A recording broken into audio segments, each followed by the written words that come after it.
Verses 1 to 4.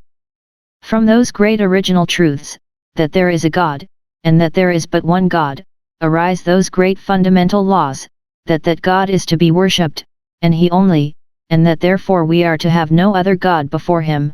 This is the first commandment, and the second is a guard upon it, or a hedge about it.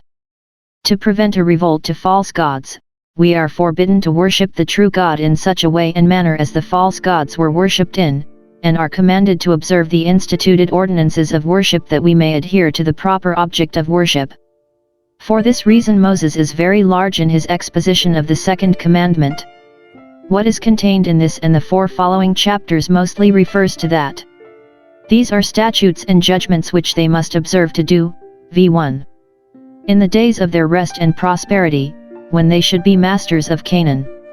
We must not think that our religion is instituted only to be our work in the years of our servitude, our entertainment in the places of our solitude, and our consolation in affliction.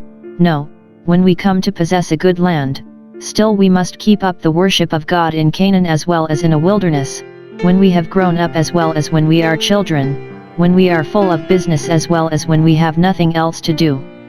All the days, as long as you live upon the earth.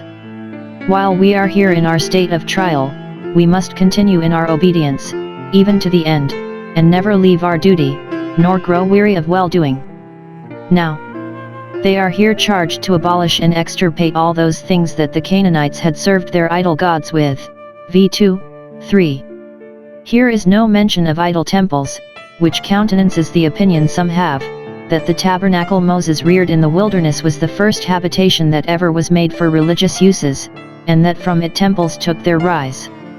But the places that had been used, and were now to be leveled, were enclosures for their worship on mountains and hills, as if the height of the ground would give advantage to the ascent of their devotions, and under green trees, either because pleasant or because awful, whatever makes the mind easy and reverent, contracts and composes it, was thought to befriend devotion. The solemn shade and silence of a grove are still admired by those that are disposed to contemplation. But the advantage which these retirements gave to the Gentiles in the worship of their idols was that they concealed those works of darkness which could not bear the light, and therefore they must all be destroyed, with the altars, pillars, and images, that had been used by the natives in the worship of their gods, so as that the very names of them might be buried in oblivion, and not only not be remembered with respect, but not remembered at all. They must thus consult the reputation of their land. Let it never be said of this holy land that it had been thus polluted, but let all these dunghills be carried away, as things they were ashamed of.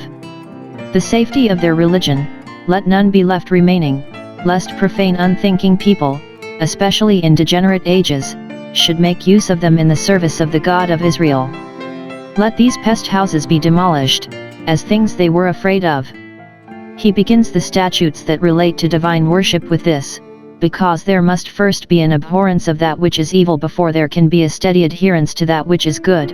Rom 12:9. The kingdom of God must be set up, both in persons and places, upon the ruins of the devil's kingdom, for they cannot stand together, nor can there be any communion between Christ and Belial. They are charged not to transfer the rites and usages of idolaters into he worship of God, no, not under color of beautifying and improving it. v4 You shall not do so to the Lord your God, that is, you must not think to do honor to him by offering sacrifices on mountains and hills, erecting pillars, planting groves, and setting up images. No, you must not indulge a luxurious fancy in your worship, nor think that whatever pleases that will please God. He is above all gods, and will not be worshipped as other gods are.